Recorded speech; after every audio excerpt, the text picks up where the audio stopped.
This podcast is powered by the pros at Pascal Air Plumbing and Electric. Arkansas owned, Arkansas operated. GoPascal.com. 9 practices in, got a scrimmage under your belt now. What are your impressions of things and how are things coming along?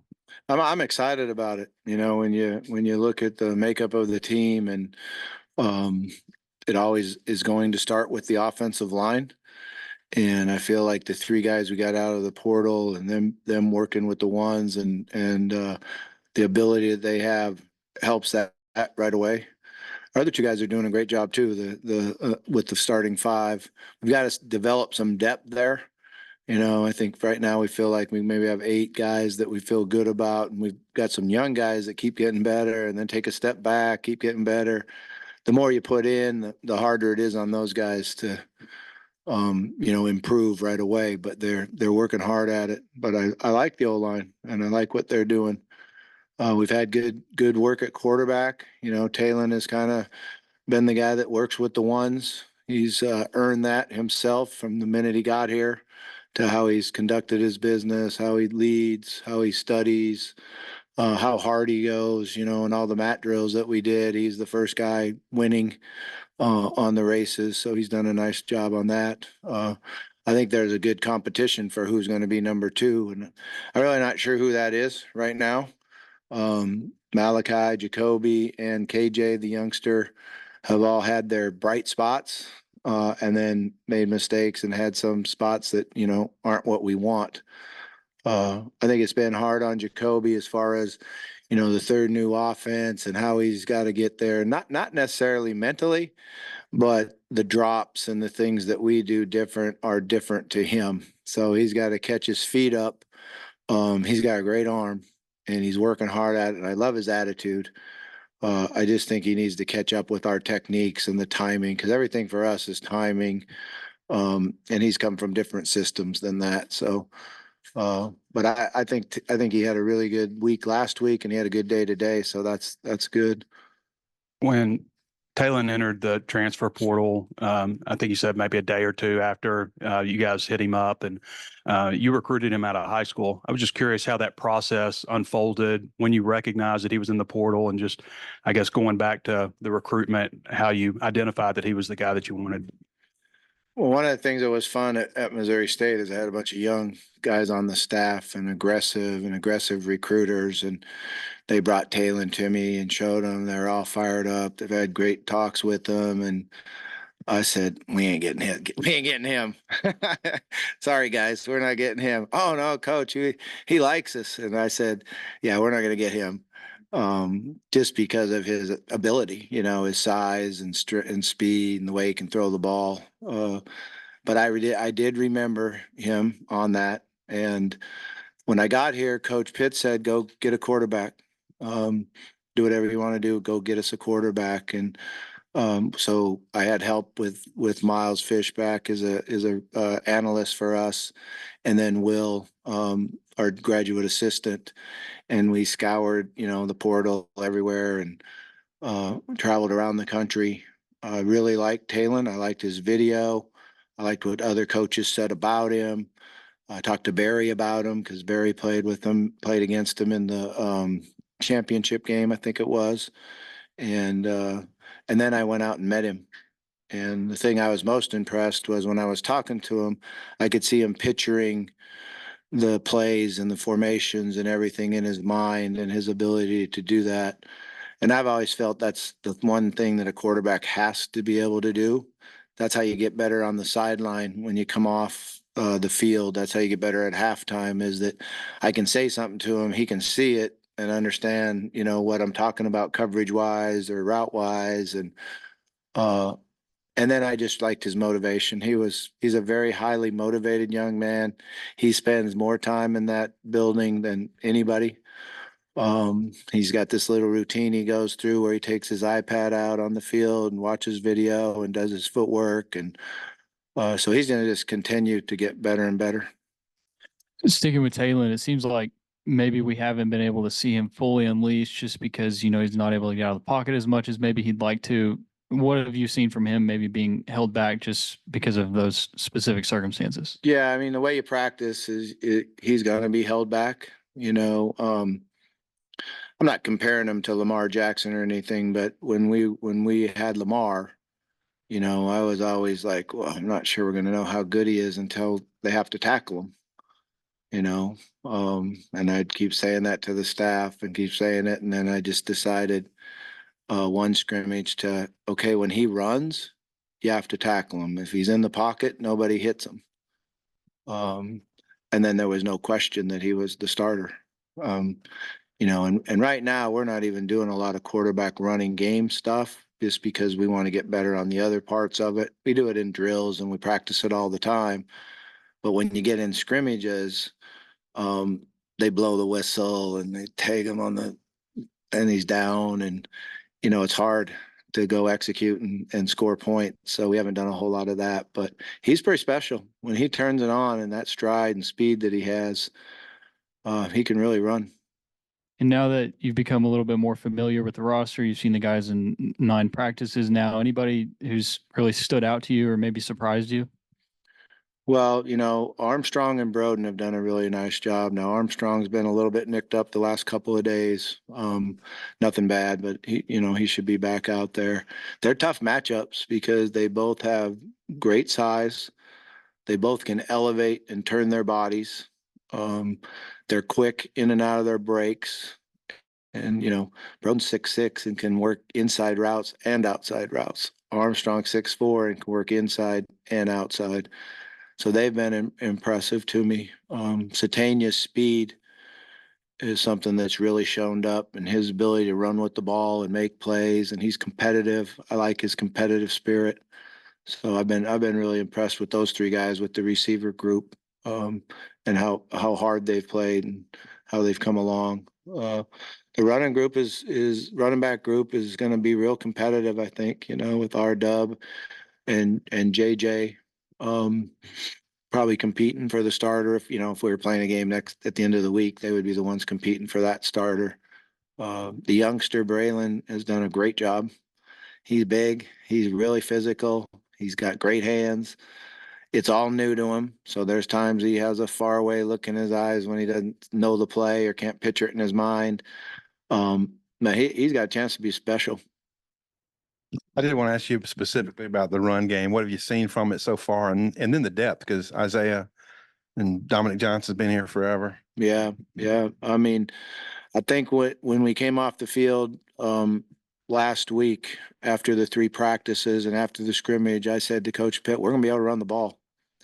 And that was one of our goals going into the scrimmage on Saturday, was to run the ball early, establish the run, and be physical with it. And we did a good job blocking up front. They made it hard, the movements that they have, and that'll just pay off for us. And then we broke tackles and got yards after contact, and made a lot of plays after contact, which was great to see.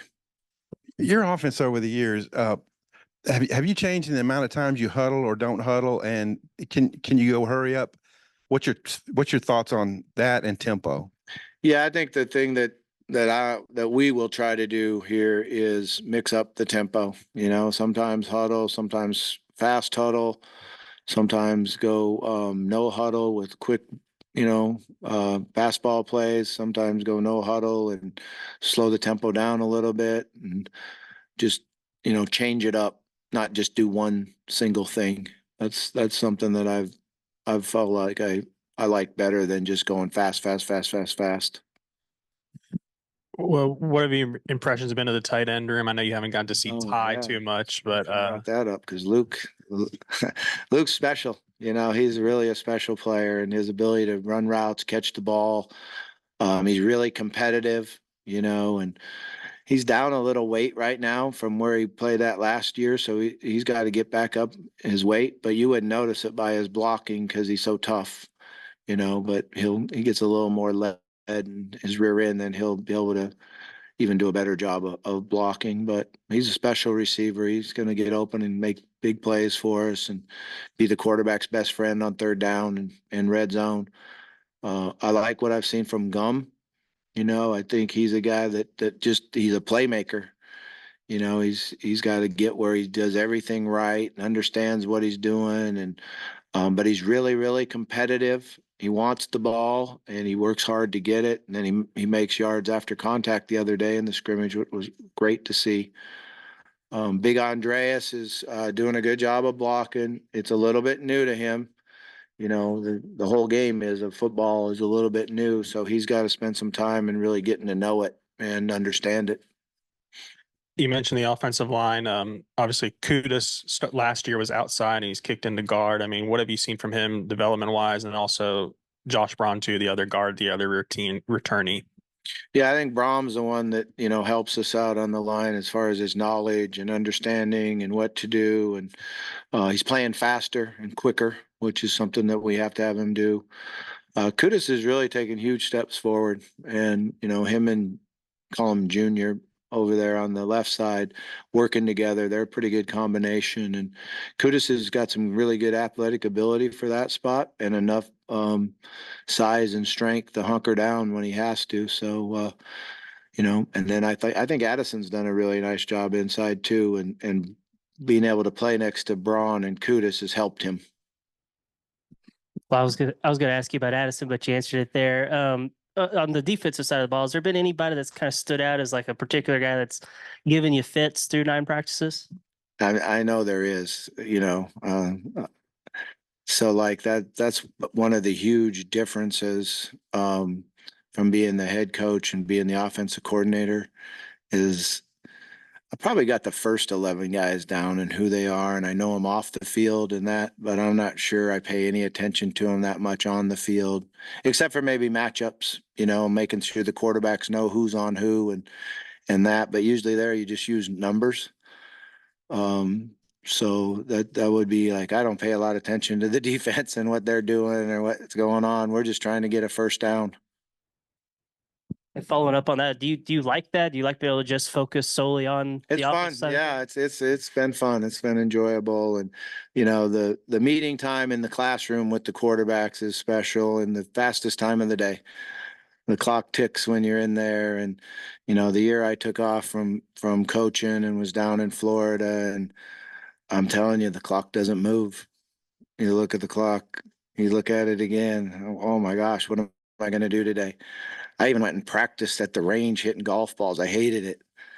You know, I got better. It's amazing how practice makes you better, but it was like so boring. And, you know, so now when I'm in that meeting room with the quarterbacks, I'm like, oh my gosh, how much? We only got 2 minutes left. We only got 5 minutes left. It just goes so fast. And they're a great group of young men and they're fun. We have some fun in there. It's not, it's easier. Bobby, speaking of that, where'd you live down in Florida? I lived in Lake Nona.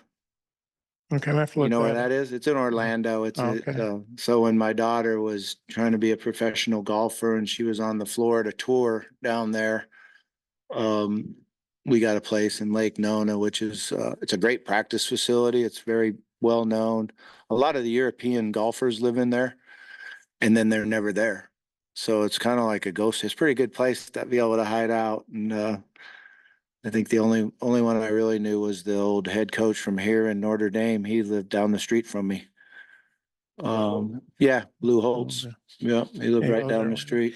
Well, I was gonna ask you, how do you feel like the installation's gone? How much have you gotten in? Just how do you think all that's gone? Yeah, I mean, I think it's going well.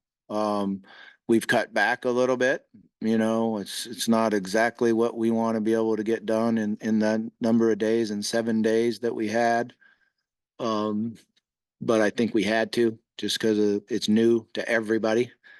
You know, there's no carryover for anybody, so we cut back a little bit. And I think that's the huge advantage of Coach Pittman hiring Ronnie Fouch and Colby Smith is they already know the offense. They know how to teach it. Colby played in it. He knows how to run it and make tons of yards and score touchdowns in it. So that allowed us to go a little bit faster. And, you see the other coaches that it's brand new to, going into Colby's office or going into Ronnie's office and asking them questions. And that's the advantage of having the knowledge of the offense is they can teach it not only to the players, but to the other coaches as well. Actually, with you being new back here, how much does that help to have a couple of assistants that, you know, worked with you and you're familiar with and everything? If you could elaborate on that a little. It's just huge. You know, it's huge to be able to have that happen. And I took the job knowing that that might not be able to happen, you know, that it might be everybody was coming back on the staff, and coach did say, you know, how this goes. Some people will leave and then we'll consider it. But he made the hires after he met and talked with them and interviewed them and liked them. So I remember back in '08, a lot of younger players you were starting out with. And it took a little bit to get the offense going. You eventually obviously did. Do you think with an older group like you have now that you guys will be able, I may be getting ahead of myself, but I mean, there's a couple of tough road games early in the season. You guys think you'll be able to hit the ground running and yeah, hone we on got no offense? choice. And it's different now, you know, and it's easier for the players. You've got older kids that already been through offenses, and predominantly back then, everybody was freshmen. Boy, they were good freshmen. Saw a couple of them this past weekend with Joe Adams and Jay Wright and Chris Gregg. They were freshmen that year. And they haven't been through it. You know, they hadn't been through installs. They haven't been through the grind. They haven't been through the preparation. But when you get guys with experience, even if it's from the portal, you start to learn how to learn the offense. You start to, you know, it doesn't take as long anymore. Same thing happened in the NFL when you get traded, you already been through, you pick it up quicker.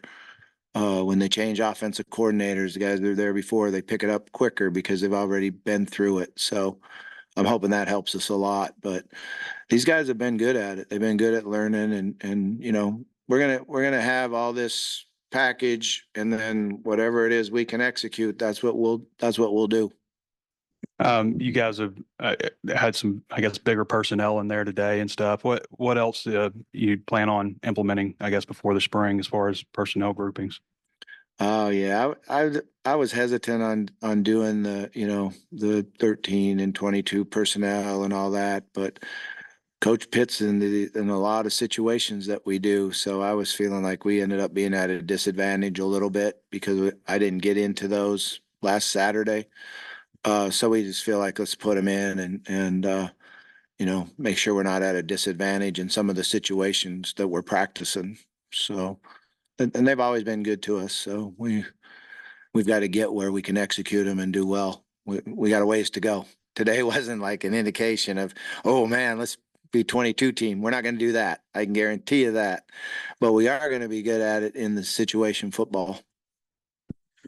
Looking at Taylor's numbers when he was at Boise State, you know, the completion percentage was, you know, around the 50s, but he was able to have a lot of explosive plays. What's that balancing act like for you, where maybe you want that completions percentage a little higher, but you also want to make sure those explosive plays, those long runs and passes are still there? Yeah, I mean, that's something that we're working extremely hard on, and the majority of it is technique and fundamentals, and he's got to get set, he's got to stay balanced, and he's got to get over the top on his release. You know, even the other day when he missed a couple, I called them layups. It was all technique. Dropped his hip, dropped his elbow, ball flew. Something that can't happen. He's got to get the muscle memory where when it's in the heat of the battle that he's perfect on his technique. And I tell you what, I took my hat off to him. He was working extremely hard at it today. And it was really good to see. And he's got to, study and watch a little bit more of Ryan and the way that, Taylor's different than everybody else. The TikTok video guys that throw it sidearm and do all that. This dude's 6'6". All he's got to do is get up over the top and he can complete anything. So he's got to understand that, because you go to some of these quarterback gurus and some of the drills they do, everybody thinks they're coaching Mahomes. And he's not Mahomes. He needs to set and get over the top and throw the ball. And when he does that, he's going to get that percentage up. And we're going to, check the ball down and be able to, get a higher completion percentage and still get the big plays. There's been some chatter among us and the people that were here the last time you were here that maybe you've mellowed out a little bit in the practice setting. Do you think you've mellowed out at all, or is it the same? You guys know I've always been mellow. I don't get it. Nice, easy going, happy guy.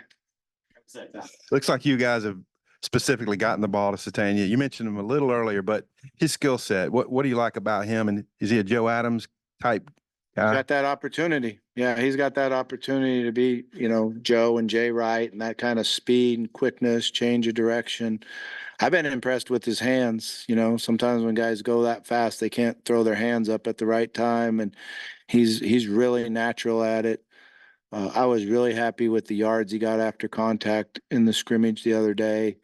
And right now he would be that guy that can run and let him touch the ball out of the backfield some and just get it in his hands because he's fast enough to make big plays for us. You brought up watching tape of Mallett. He's going into the Arkansas Sports Hall of Fame next month, I think, and you obviously saw how his legacy played out here. When you think of him, like his legacy to the state, what does it mean to you? Yeah, it's so sad that he's not with us. It's hard. But I mean, he was an unbelievable player and an unbelievable personality, because he'd walk into a room and light up the room and be happy, talk to everybody, and everybody had, good to meet Ryan Mallett, and he's such a good guy and a good person, and and he should be in that Hall of Fame. There's no question about that. He changed our program here, I thought, and on those 2008, is that when you said it was? On those when we struggled a little bit. Oh, no, Ryan was here, 2008. So that's when I started to do Sunday night practices. So we did Sunday night practices for Ryan to start working the offense, but also for our coaching staff to see Ryan executing the offense and give us energy to attack the week every week coming in on Monday morning. So, you can't say enough great things about Ryan and what he's done for Arkansas football.